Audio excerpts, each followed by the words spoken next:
रानीगंज प्रखंड के घघरी धोबनिया बौसी बसेटी गुरुवती पंचायत के शिक्षक नियोजन पर तत्कालीन डीपीओ स्थापना मनोज कुमार ने बहाली पर रोक लगाई थी। इसके बावजूद मुखिया व सचिव की मिली भगत से शिक्षकों को नियुक्ति पत्र निर्गत किया और ये शिक्षक धड़ल्ले से कार्य भी कर रहे हैं। आज एनएसटीवी की टीम ने अररिया के डीओ अशोक मिश्र से बातचीत की। आइए सुनते हैं उन्होंने इस संदर्भ में क्या कहा। रानीगंज प्रखंड के बौसी बसेटी गुरुवती घघरी धोबनिया में तत्कालीन डीपीओ स्थापना द्वारा बहाली पर रोक लगाई गई थी और नियोजन इकाई स्थगित कर दिया गया था। इसके बावजूद बहाली हुई, इस पर आप क्या कहेंगे? यदि स्थापना जिला कार्यक्रम पदाधिकारी के द्वारा स्थगन आदेश पंचायत सचिव को निर्गत किया गया है और उनके विरुद्ध पंचायत सचिव के द्वारा उर्दू और बांग्ला शिक्षकों का नियोजन कर लिया गया है, तो इस मामले में विभागीय आदेश का उल्लंघन करने वाले जो पंचायत सचिव हैं उन पर जांच कमेटी गठित किया जाएगा।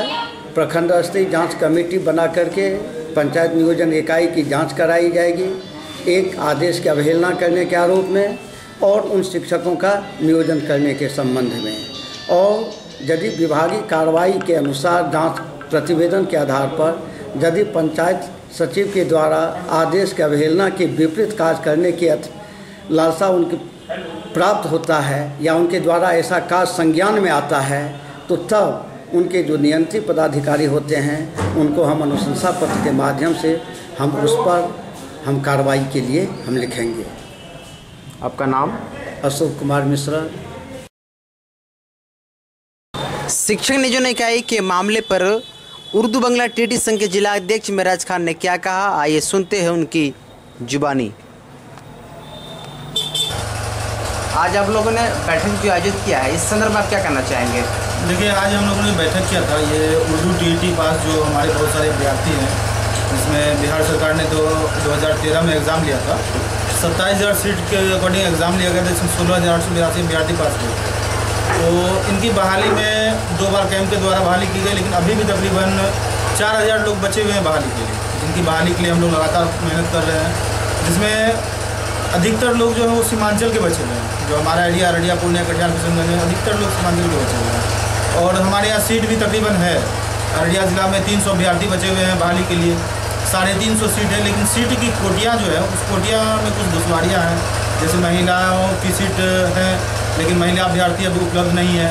तो हमारी सरकार से लगातार मांग चल रही है इस बारे में कि महिला की अनुपस्थिति में पुरुष को मौका दिया जाए और पुरुष को मौका देते हुए बहाली को पूरा किया जाए। तो इसीलिए हम लोगों ने पटना जाकर के भी बिहार सरकार, हमारे नीतीश कुमार जी से बात हुई थी हमारी, तो उन्होंने आश्वासन दिलाया था कि बहुत जल्द इस पर कार्रवाई की जाएगी।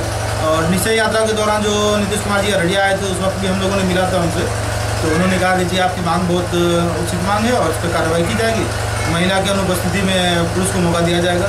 तो इसके लिए 3rd कैंप आने ही वाला है, बहुत जल्द आ जाएगी। लेकिन इत्तफाकन ऐसा हुआ कि कल कुछ बिहार सरकार में कुछ उलटफेर हुआ है, तो जिसके कारण से कुछ विलम्ब हो सकता है कि अगस्त में आ जाए।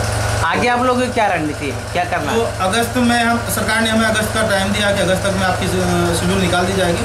अगर शेड्यूल नहीं निकाली जाती है तो अगस्त से हम लोग उग्र आंदोलन करेंगे।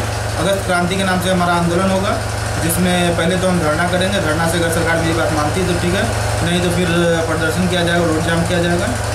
और आज जो अररिया में मीटिंग रखा गया है, इसका मेन पर्पज़ था कि रानीगंज के 5 पंचायत जो है नियोजन इकाई पंचायत हैं, तो इन पंचायतों ने बहुत ज़्यादा गड़बड़ी की।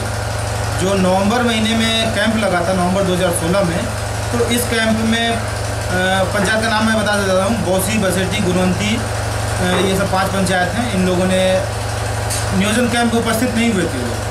तो अररिया के जो डीपीओ साहब हैं, उन्होंने कई बार आवाज़ दिया इन पंचायतों नियोजन को, ये उपस्थित जब नहीं हुए थे इसको तत्कालीन डीपीओ कौन थे उस वक्त? तत्कालीन वीडियो एक महिला थी, उनका नाम मुझे याद नहीं है। और डीओ जो है मनोज कुमार, डीपीओ मनोज कुमार जी थे, डीपीओ स्थापना, उन्होंने स्थगित कर दिया था जी। उन्होंने स्थगित कर दिया था कि अब अगले आदेश तक इसको स्थगित किया जाए और अगले आदेश आने के बाद इनकी बहाली होगी। तो 3rd कैंप जो हमारी मांग है, ये 3rd कैंप में इनकी बहाली होनी थी। लेकिन दिसंबर के महीने में मुझे पता चला कि कुछ पंचायत नियोजन इकाई ने गलत तरीके से बाद में इसका नियोजन लेटर इशू कर दिया, जिसके लिए मैंने जिला पदाधिकारी अररिया से डीएम साहब से भी मिले और जिला शिक्षा पदाधिकारी से मिले, DPO साहब से मिले, और जो रानीगंज के उस वक्त BO थे उनसे भी हमारी मुलाकात हुई। उन्होंने मुझे आश्वासन दिलाया कि मिराज भाई आप इत्मीनान रहिए, जो कैंसिल हो चुका है वो कैंसिल है, क्योंकि इसकी रिक्ति पटना भेजी जा चुकी है और इस पर बहाली नहीं हो सकती जब तक थर्ड कैंप ना लगे। जो नियम है बहाली का उसी आधार पर बहाली होती है। तो हम लोग इत्मीनान हो गए। लेकिन फिर बाद में लोगों ने क्या, मार्च या अप्रैल में 4-5 महीने के बाद अप्रैल में बैक डेट में ये लोग बहाली कर देते हैं 5 पंचायत में।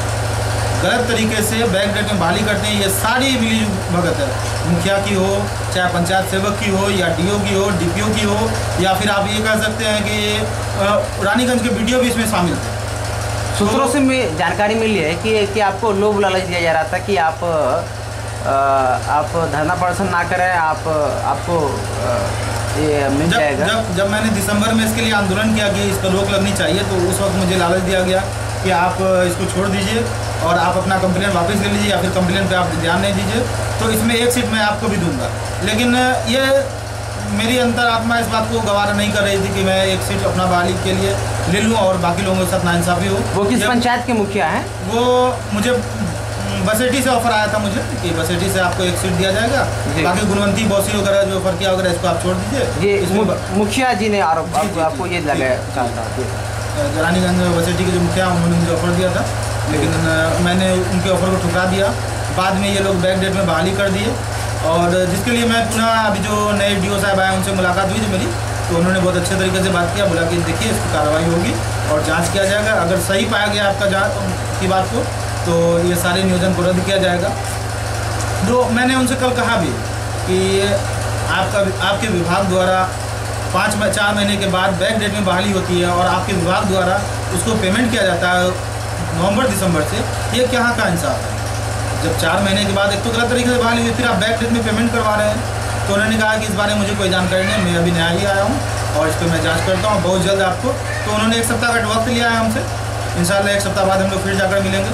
1 सप्ताह बाद इस पर जो भी कार्रवाई होगी उस पर हम लोग आगे चलेंगे। आपका नाम? मेरा नाम मोहम्मद मिराज खान हुआ। मैं अररिया ऑल बिहार उर्दू बंगला TET संघ का अध्यक्ष हूँ, अररिया जिला से।